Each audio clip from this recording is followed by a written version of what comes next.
নমস্কাৰ শ্ৰদ্ধাৰ বন্ধু বান্ধৱীসকল আজিৰ ভিডিঅ'টোৰ জৰিয়তে এটি বিশেষ খবৰ আপোনালোকক জনাবৰ কাৰণে চেষ্টা কৰিম ইতিমধ্যে এছএছএ কন্টেক্সচুৱেল আৰু ষ্টেট পুল শিক্ষকসকলৰ ৰেগুলাৰৰ কাৰণে বিশেষ এডভাৰটাইজমেন্ট প্ৰকাশ পাইছে স্পেশাল এডভাৰটাইজমেন্টৰ এটি প্ৰকাশ পাইছে আৰু আজিৰ ভিডিঅ'টোৰ জৰিয়তে এই কথাখিনি ডিটেইলছ ক'বৰ কাৰণে চেষ্টা কৰিম অৰ্থাৎ এছএছএ কন্টেক্সচুৱেল শিক্ষকসকলে বা ষ্টেট পুলৰ শিক্ষকসকলে কেনেকুৱা ধৰণে এপ্লাই কৰিব পাৰিব আৰু তেওঁলোকে ইয়াত এপ্লাই কৰিব লাগিলে কেনেকুৱা ধৰণে কিমান দিন চাকৰি কৰা হ'ব লাগিব ভেৰিফিকেশন কেনেকুৱা ধৰণে হ'ব আটাইখিনি কথা আজি এই ভিডিঅ'টোৰ জৰিয়তে জানিবৰ কাৰণে চেষ্টা কৰিম প্ৰায় ৩৫,০০০ শিক্ষকৰ কাৰণে এডভাৰটাইজমেন্ট প্ৰকাশ পাইছে ৬ আগষ্ট তাৰিখৰ পৰা ১২ আগষ্ট তাৰিখৰ ভিতৰত আপোনালোকে এপ্লাই কৰিব লাগিব আৰু এপ্লাই কৰিবৰ কাৰণে কি কি ডকুমেন্টছ লাগিব এই আটাইখিনি কথা স্টেপ বাই স্টেপ আজি জানিবৰ কাৰণে চেষ্টা কৰিম আপোনালোকে ভিডিঅ'টো যিমান পাৰে সিমান শেয়াৰ কৰিব কাৰণ এছএছএ কন্টেক্সচুৱেল আৰু ষ্টেট পুলৰ প্ৰত্যেকজন সাৰ্ভেটোৱে যাতে কথাখিনি গম পায় আৰু তেওঁলোকে যাতে সময়মতে এপ্লাই কৰিবৰ কাৰণে সক্ষম হয় advertisement for special recruitment drive এটো এটা বিশেষ এই মানে এডভাৰটাইজমেন্ট প্ৰকাশ কৰা হৈছে কেৱল মাত্ৰ এছএছএ কন্টেক্সচুৱেল আৰু ষ্টেট পুলৰ কৰ্মৰত শিক্ষক শিক্ষয়িত্ৰীসকলৰ বাবে ইয়াতে এতিয়া ৩৫,১৩৩ জন শিক্ষকৰ বাবে এই এডভাৰটাইজমেন্টটো প্ৰকাশ কৰা হৈছে ইয়াৰ হেতু কোনোবাজনে এপ্লাই নকৰিবও পাৰে এটো বেলেগ কথা কিন্তু এডভাৰটাইজটোত অকল ৩৫,১৩৩ জন শিক্ষকেহে এপ্লাই কৰিব পাৰিব আৰু ইয়াতে এলপি স্কুল এমই স্কুলৰ বাবে আৰ্টছ আৰু এমই স্কুলৰ সায়েন্স এই তিনিটা ক্যাটাগৰীৰ শিক্ষকে এপ্লাই কৰিব পাৰিব পেমেন্ট 2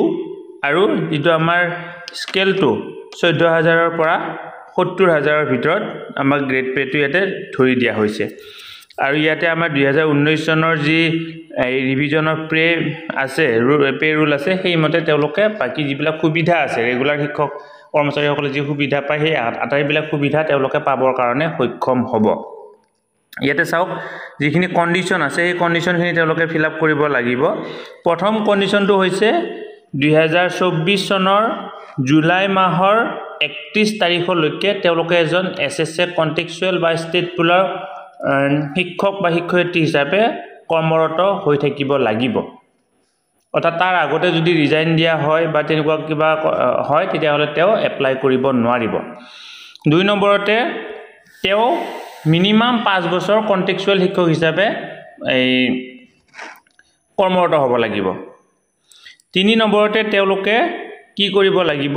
আগষ্ট মাহৰ ৬ তাৰিখৰ পৰা ৬/৮/২০২৪ ৰ পৰা ১২/৮/২০২৪ তাৰিখৰ ভিতৰত তেওঁলোকে অনলাইন এপ্লাই কৰিব লাগিব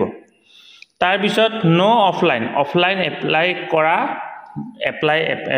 মানে এপ্লিকেশন একসেপ্ট কৰা নহব ডাইৰেক্টৰ অফ এলিমেন্টাৰী এডুকেশনে যিকোনো সময়তে কোনো ধৰণৰ জাননী নিদিয়াকৈ এটো কি কৰিব পাৰিব ৰিক্ৰুটমেন্ট যেটো ব্যৱস্থা হেতু কেনসেল কৰিব পাৰিব বা পিছুৱাই দিব পাৰিব The candidate shall apply in the same category of post that he/she was holding as contextual or state pool contextual teacher and only in one post অৰ্থাৎ এটা পোষ্টত তেওঁলোকে এপ্লাই কৰিব পাৰিব এই কথাখিনি এটা কোৱা হৈছে document required will be notified on the online portal আৰু কি ডকুমেন্ট লাগিব এই যেটা তেওঁলোকে অনলাইন এই পোৰ্টেল থাকিব অৰ্থাৎ অনলাইন পোৰ্টেল বুলি কোৱাৰ লগে লগে dww.assam.gov.in তাত পোৱা যাব আমি পৰৱৰ্তী পৰ্যায়ৰ ভিডিঅ'ত আমি এইখিনি কথা আপোনালোকক জনাবৰ কাৰণে চেষ্টা কৰিম গতিকে আপোনালোকে এনেকুৱা ধৰণে এই কথাখিনি আগবাঢ়িব বুলি আশা কৰিলো আৰু আপোনালোকে ভিডিঅ'টো আগলৈকে ফৰৱাৰ্ড কৰিব বুলি আমি আশা কৰিলো ধন্যবাদ শ্ৰদ্ধা সাৰ্ভেটোসকল নলিনীকান্ত ডেকা নামৰ ইউটিউব চেনেলটো হৈছে এটি শিক্ষামূলক ইউটিউব চেনেল এই চেনেলটোৰ জৰিয়তে আমি শিক্ষক ছাত্ৰ ছাত্ৰী অভিভাৱক আৰু বিদ্যালয়ৰ কাৰণে উপযোগী কিছু ভিডিঅ' প্ৰস্তুত কৰিবৰ কাৰণে চেষ্টা কৰো আপুনি যদি পোন প্ৰথমবাৰৰ কাৰণে এই চেনেলটো চাইছে অনুগ্ৰহ কৰি চেনেলটো সাবস্ক্ৰাইব কৰিব আৰু অল নটিফিকেশন প্ৰেছ কৰি থব